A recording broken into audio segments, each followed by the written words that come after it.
Oi, turma, tudo bem? Vamos começar então hoje a nossa primeira aula prática que eu vou falar sobre amostragem, certo? Então, como essa parte é uma parte que não precisaria muito fazer a prática, se quiser vocês podem fazer em casa, mas eu vou fazer a demonstração no Zoom depois, não teria necessidade da gente fazer em laboratório, certo? Então eu vou falar aqui, vou dar a mesma aula que eu daria na aula prática, certo? Porque na aula prática a gente também fala sobre a teoria das coisas e como que tudo funciona, e daí faz a prática. Então, eu vou dar a aula prática e daí eu vou fazer a demonstração da aula prática para vocês verem como que funciona na live no Zoom, certo? Então hoje a nossa aula é sobre amostragem. Primeiro, qual que é o objetivo da amostragem? A amostragem ela serve para a gente representar com exatidão a composição média do que a gente está estudando. Então, tudo que a gente quiser avaliar, a gente não consegue avaliar tudo que a gente quer. Eu não posso, por exemplo, querer avaliar a soja que vem num caminhão e avaliar toda a soja do caminhão, porque senão eu não vou sobrar com nada depois, vai me dar muito trabalho, eu não tenho tempo para fazer tudo isso, tá? Então, se eu quero avaliar a soja que vem no caminhão, eu vou pegar uma parcela daquela soja, certo? E eu vou fazer o que a gente chama de amostragem, tá? Para a gente avaliar alguma coisa, para a gente fazer uma análise, a gente precisa fazer uma amostragem. E os resultados só têm o valor que se espera, né? À medida que a porção do material representa o todo. Então, a amostragem ela é uma parte essencial para qualquer tipo de análise que a gente quer fazer. E ela, sem sombra de dúvidas, deve representar toda a composição. Só que a gente não vai avaliar tudo, a gente vai pegar uma parcela que represente o todo. Por isso a gente tem várias regras que a gente precisa seguir para garantir que o que a gente pegar efetivamente representa o total, certo? Que fatores que afetam a amostragem? Primeiro, a finalidade da inspeção. Se eu vou aceitar ou rejeitar um lote, por exemplo, né? Se eu vou avaliar a qualidade ou a uniformidade de algum determinado lote, por exemplo. Então, dependendo do que eu quero, né?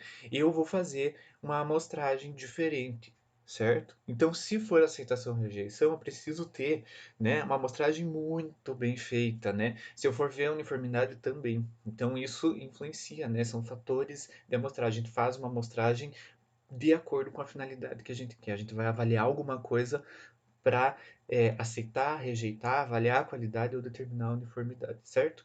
Natureza do lote, o tamanho, divisões, sublotes, se está granel, embalado, isso tudo afeta a amostragem, como a gente vai fazer a nossa amostragem, tá? Então, se o lote é muito grande ou se o lote é muito pequenininho, se ele está já embalado, né? Se eu venho lá e quero avaliar um biscoito, como que eu vou fazer a amostragem desse biscoito? Será que é do mesmo jeito que eu faria uma amostragem quando o biscoito está lá toneladas de biscoito dentro da fábrica? Não sei. Né? Então, a natureza do lote importa em como nós vamos fazer essa amostragem.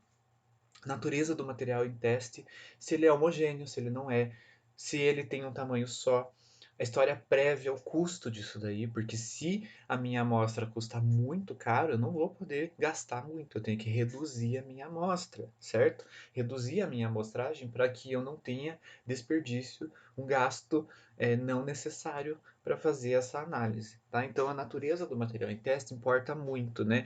Se é homogêneo. Então, se eu analisar um biscoito recheado, eu não posso simplesmente pegar a tampa de cima do biscoito sem pegar o recheio. Eu tenho que avaliar tudo, né? Então, o biscoito recheado ele não é homogêneo, a gente precisa homogeneizar. A natureza dos procedimentos de teste, se os procedimentos são destrutivos ou não destrutivos, o tempo e o custo das análises. Então, isso tudo importa em como que eu vou fazer essa amostragem também, né? Vai afetar ali o jeito que a gente faz essa amostragem. Qual que é a diferença, então, entre amostra e amostragem? Então, a amostra ela é obtida através de incrementos recolhidos segundo critérios adequados, certo? Então, incrementos é o quê? Parcelas. A gente vai recolhendo partes de acordo com determinados critérios para a gente obter essa amostra. Se a gente reunir todos esses incrementos, a gente forma a amostra bruta. Então, eu vou mostrar, né, na prática para vocês como que a gente faz uma amostragem para a gente conseguir a amostra bruta, que é aqueles incrementos que eu fui retirando do total. Então eu peguei um pouco aqui, um pouco ali, um pouco ali, esses 3 pouco que eu peguei vão formar a minha amostra bruta, certo? Então a amostra bruta é aquilo que eu recolhi do total para fazer minha análise. Isso é a amostra bruta, é uma parcela do total. Se eu vou levar, né, para o laboratório, a gente vai reduzir essa amostra bruta de maneira a garantir a continuidade da condição de representatividade. Então, por exemplo, eu tenho um caminhão de 1 tonelada de soja. Eu fui retirando incrementos. Eu sobrei com 5 quilos de soja. De 1 tonelada, 5 quilos é uma amostra bruta, certo? 5 quilos de 1 tonelada é uma quantidade boa, mas 5 quilos eu não posso levar para dentro de um laboratório. É muita coisa. Para isso, eu vou ter que reduzir esses 5 quilos de acordo com critérios para que desses 5 quilos eu ainda tenha uma representação daquela 1 tonelada que tinha lá naquele caminhão, tá? Então isso é a amostra de laboratório. Então eu tenho a amostra bruta, que é a parcela do total, e a de laboratório, que é o que cabe lá, que eu consigo armazenar, que eu consigo manusear com mais facilidade, que é a amostra de laboratório. Aí a gente chega na amostra para análise, que é uma porção menor ainda da amostra de laboratório, homogeneizada, que pode ser pesada e submetida à análise. Então a amostra para análise ela já vai estar moída, peneirada muitas vezes, ela já vai estar processada de uma maneira que facilite a minha análise, certo? Então isso é a amostra para análise, aquela amostra que já foi pré-preparada para eu conseguir submeter ela à análise que eu vou fazer, certo?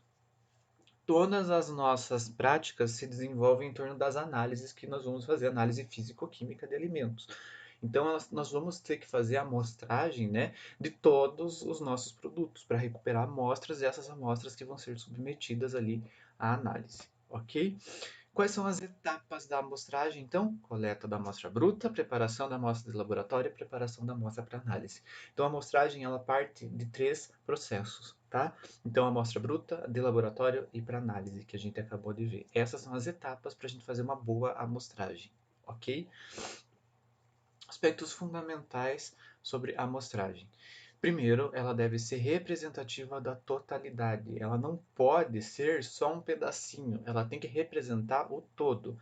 Não pode causar prejuízo econômico significativo. Eu não posso tirar uma amostra que me dê prejuízo. Eu não posso tirar lá de 1 tonelada meia tonelada. Imagine, não tem condições de fazer isso, porque vai me dar um prejuízo. Então a amostra ela não pode dar prejuízo econômico. E a parte da amostra ser analisada, numa análise de contraprova, tem que ainda assim ser representativa da totalidade da amostra. Então, se a gente precisa fazer uma contraprova, eu ainda tenho que ter a amostra representando o todo. Sempre a amostra representa a totalidade do alimento que eu vou avaliar. Como que a gente faz a coleta de amostra bruta? Então, ela é uma réplica em tamanho reduzido do todo ali que a gente está considerando, do universo ali da amostra, certo? Então, tanto no que diz a respeito à composição quanto à distribuição do tamanho de partícula. Tá? Tem 2 tipos de coleta de amostra bruta, para amostra fluida e para amostra sólida. Para a amostra fluida, né, a gente coleta em frascos do alto, do meio e do fundo do recipiente após a agitação e homogeneização. Então, por exemplo, se eu tenho lá minha amostra, eu tenho lá 10.000 litros de leite num tanque. Como que eu vou coletar esses 10.000 litros para que ele represente o todo? Primeiro tem que estar em agitação. Tem que estar homogêneo aquilo ali. Então eu misturo, ligo lá uma pá agitadora para misturar esse leite naquele tanque de 10.000 litros. E eu vou pegar com um frasco uma porção da parte de cima, uma porção da parte do meio do tanque e uma porção que pegue lá do fundo do tanque. Essas 3 porções vão representar o todo. Essas 3 porções podem ser 3 porções, por exemplo, de 500 ml, né? Eu vou ter 1,5 litro ali no final que representam o meu todo, representam a minha amostra bruta de 10.000 litros, ok? Amostras sólidas, a gente tem constituintes que diferem em textura, densidade e tamanho, né? Então elas devem ser moídas e misturadas. Então a amostra sólida a gente também faz coletas, né? Por exemplo, da soja no caminhão, a gente coleta de 3 pontos do caminhão e daí já leva isso e já moe, já homogeneiza tudo isso daí. O material ele pode estar a granel ou embalado. né? No caso de embalagem única, por exemplo, eu vou pegar lá um suco de fruta que vem lá do Bob Esponja naquela caixinha pequena, um suquinho individual. Se vem num suco, numa embalagem individual que tem ali, sei lá, 100 ml, eu vou pegar tudo aquilo para tomar como amostra bruta. Eu vou pegar o suco todo, eu não preciso fazer uma amostragem quando a quantidade já vem embalada e é muito pequena. Quando a gente tem uma amostra que a embalagem já é um pouco maior, né? Ou quando a gente vai avaliar um lote, a gente toma amostras de 10 a 20% do número de embalagens contidas no lote. Então, se eu tenho lá um lote com 100 caixas de leite, eu vou pegar 10 caixas para que a gente consiga fazer essa amostragem, essa coleta de amostra bruta. Para lotes muito grandes mesmo, com tipo 100 mil unidades, né? Por exemplo, bala. Eu tenho uma fábrica lá de bala e eu fabrico 100 mil balas por dia. A gente toma uma raiz quadrada do número de unidades de cada lote, tá? Então, isso é feito para a gente coletar a amostra bruta. Para a gente coletar a amostra de laboratório, a gente precisa reduzir a amostra bruta, tá? Em alimentos secos, a gente transforma isso em pó e depois, né, de estar transformado em pó, a gente faz o quarteamento ou usa equipamentos como o amostrador tipo Riffle e o amostrador tipo Burner, tá? Esses dois equipamentos, eles já separam a amostra bruta em porções menores para que a gente consiga levar para o laboratório. Então, nesse caso, a redução ela pode ser manual ou por equipamento. Na aula hoje eu vou mostrar para vocês como que a gente faz a redução manual por quarteamento. Eu vou mostrar como que é feito o quarteamento, tá? Para alimentos líquidos a gente mistura bem o líquido, né? Agita bem e retira porções de diferentes partes do recipiente. Do mesmo modo que a gente faz a amostra bruta, a gente faz a amostra de laboratório. Pega porções do fundo, do centro e de cima e depois mistura essas três porções, tá? Só que, claro, porções menores. Então, por exemplo, eu vou pegar 50 ml de cada porção. Se eu tenho lá 1,5 litro que eu tirei lá da minha amostra bruta, eu vou pegar agora 100 ml de cada porção. No fim, eu vou ter 300 ml de amostra de laboratório, que cabe numa garrafinha, num potinho pequeno, né? Porque muitas vezes eu não tenho espaço suficiente para guardar vários galões de 1,5 litro dentro de uma geladeira, tá? Então, por isso que a gente faz a amostra de laboratório. A gente reduz ainda mais para que possa levar para o laboratório, estocar da maneira adequada e poder analisar numa quantidade suficiente. Alimentos semissólidos ou úmidos como queijo, chocolate, né? Primeiro a gente rala e daí faz o quarteamento, do mesmo jeito que a gente faz com alimentos secos, tá? Então eu vou mostrar hoje na aula como que a gente faz é, essa amostragem para redução para amostra de laboratório, ok?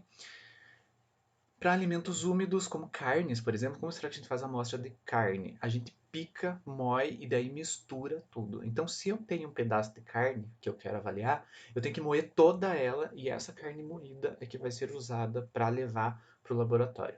Carnes, vegetais, sempre a gente tem que deixar sob refrigeração para não estragar no meio tempo que a gente vai levar para o laboratório. Caso precise, a gente pode fazer o quarteamento também, tá? Então, o quarteamento é o método mais eficaz para a gente separar uma amostra.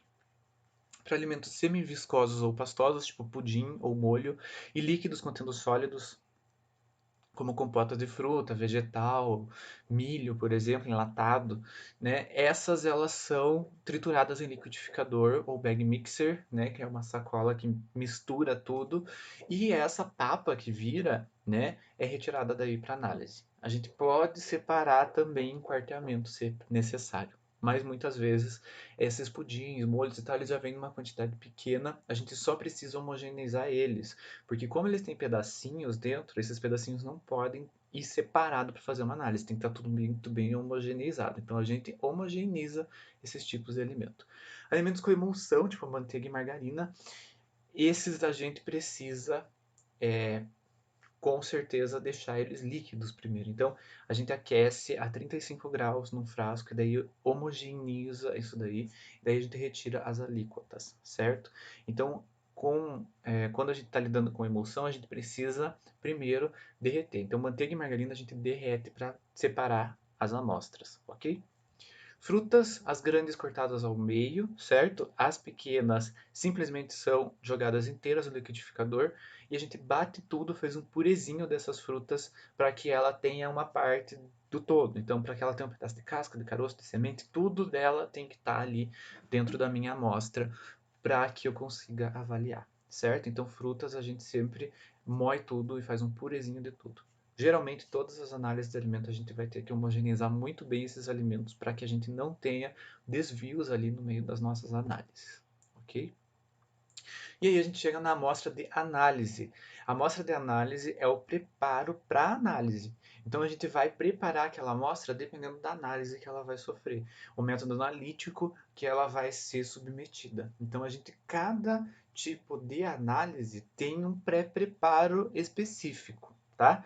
Então a preparação a fim de se conseguir a extração do componente em estudo. Quando a gente vai avaliar a composição de um alimento, a gente precisa separar aquilo que a gente quer analisar.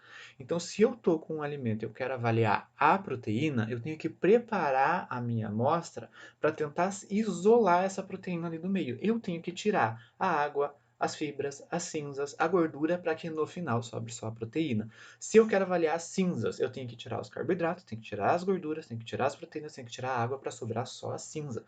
Então, cada tipo de análise, eu tenho uma diferenciação ali para preparar essa amostra. Tem 3 tipos de desintegração que a gente pode fazer. Então, o primeiro processo ali é desintegrar, tentar quebrar essa amostra em frações menores. Tem a mecânica enzimática e a química.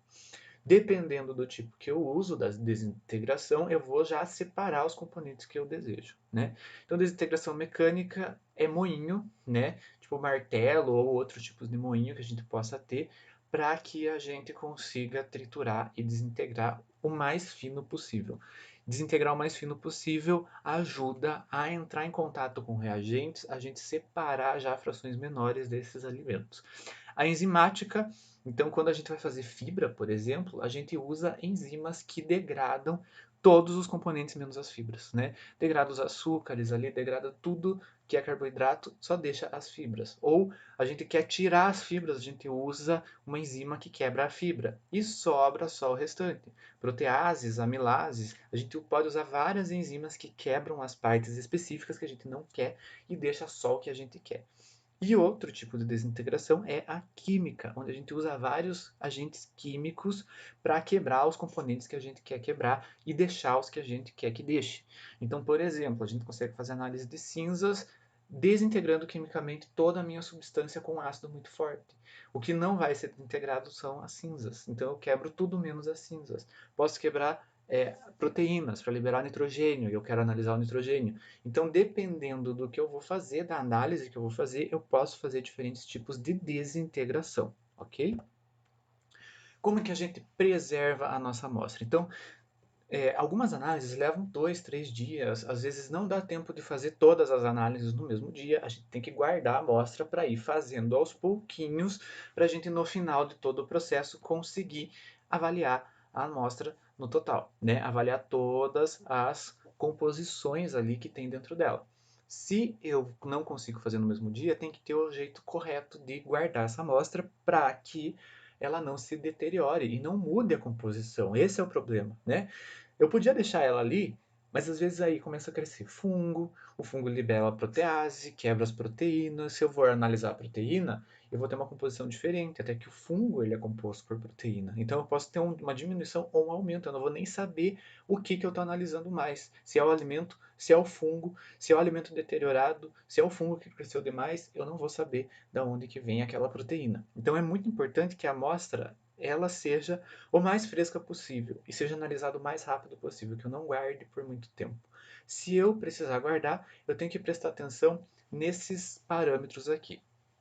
O primeiro deles, a inativação enzimática, né? Eu tenho que inativar algumas enzimas para evitar as perdas de composição, perda de consistência, né? E esse tipo de coisa. A gente já sabe que tem várias enzimas que são próprias dos alimentos, como as de escurecimento, que mudam ali a composição, né? Então a gente inativa essas enzimas, por exemplo, utilizando um branqueamento ou um ácido, tá? Então eu inativo as enzimas ali para preservar o estado original dos componentes. Tenho que diminuir as mudanças lipídicas, ou seja, se eu for avaliar os lipídios, eu não posso ter eles deteriorados. Quem deteriora lipídio é a oxidação. Então, a gente diminui essas mudanças, né? Resfriando a amostra o mais rápido possível ou congelando. Isso ajuda a evitar essas mudanças lipídicas. Evitar o controle do ataque oxidativo, né? Congelando também, a gente previne a oxidação e controla o ataque microbiológico. Por quê? Micro-organismos podem crescer, crescem muito rápido. Os alimentos eles são fontes de nutrientes para os micro-organismos diversos crescerem, fungos e bactérias, né, que podem crescer, pode crescer um bolor ali, pode crescer uma levedura, pode crescer bactéria que vão estragar o meu alimento. Congelar, secar, conservantes, eu posso usar todos esses métodos em combinação, inclusive para evitar com que os micro-organismos se desenvolvam nele e que o meu alimento dure no período que ele precisa durar até que eu faça a análise dele. Então, preservar a amostra é uma das partes muito importantes de se fazer uma boa amostragem, né? Faz parte de uma amostragem eu conservar ela no período suficiente para que eu possa fazer as minhas análises. Então, a gente pode ter diferentes tipos de matéria-prima para avaliar. No meu doutorado, por exemplo, eu tinha que avaliar queijos, só que eu não tinha tempo de avaliar todos eles. Eu congelei todos. Todos eles estão congelados lá. Até hoje já terminei todas as análises, mas eles estão lá. Porque se alguém contestar que alguma análise não está coerente, eu tenho que ir lá e refazer isso daí para que eu possa provar que as minhas análises estão certas. Então a gente guarda por um período ali de 2 anos congelado para que a gente possa ter uma contraprova, certo? Então sempre é bom a gente preservar o melhor possível. As pós-colheita, as modificações pós-colheita, eles são as que mais influenciam na preservação da amostra. Então, o que é o pós-colheita? É o tempo que sai do campo para chegar até o momento da análise. Isso tudo é influenciado pela composição dos alimentos. Então, nos vegetais, a constituição genética, né, influencia o estado de maturação. Se o alimento já está bem maduro, ele vai deteriorar mais rápido, como que ele cresceu, o tempo e condições que ele foi estocado lá na fazenda e qual parte que a gente vai avaliar, se é a casca ou a polpa, porque a polpa ela deteriora mais rápido do que a casca demora mais para deteriorar, né? Então essa pós-colheita, as reações normais que acontecem depois que o vegetal sai do campo, a gente precisa prestar atenção e evitar que elas aconteçam, tá? Nos de origem animal vai depender do conteúdo de gordura e idade do animal, parte do animal que a gente está avaliando, a raça e a alimentação que esse animal foi submetido. Então, isso daqui influencia a preservação da amostra também. Então, quando a gente vai preservar amostras vegetais ou animais, né, de origem vegetal ou animal, que se deterioram muito mais rápido, sempre a gente refrigera o mais rápido possível e, se for necessário, a gente congela o mais rápido possível para evitar essa deterioração. Fatores que influenciam o pós-colheita: perda da absorção de umidade, perda dos voláteis, que é o aroma, né? Porque às vezes a gente quer avaliar o aroma dos produtos e se a gente perder eles não tem como avaliar, certo? Então a gente tem que cuidar para não perder voláteis.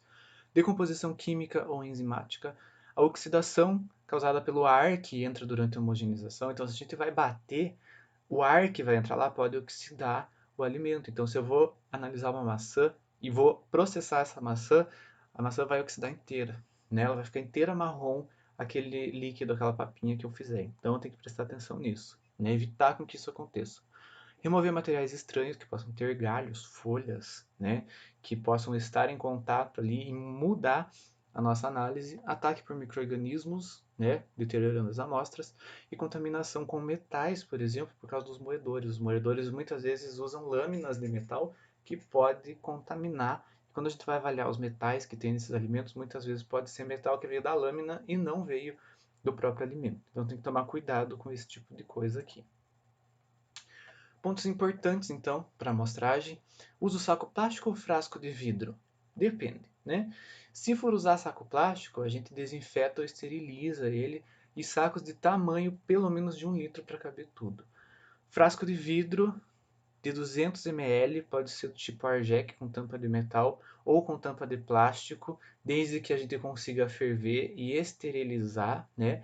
A gente faz esterilização em estufa por 1 hora a 150 graus ou em autoclave por 15 minutos a 121 graus Celsius. Pode desinfetar por fervura também, mas a gente não usa desinfetante químico como álcool, iodo e cloro, porque esses desinfetantes químicos podem interferir nas análises posteriores. Então a gente esteriliza utilizando métodos térmicos aqui, tá? Ou estufa, ou fervura, ou autoclave, certo? Então pode utilizar frasco de vidro desde que eles sejam esterilizados e não interfiram na minha amostra nem nas análises que eu vou fazer.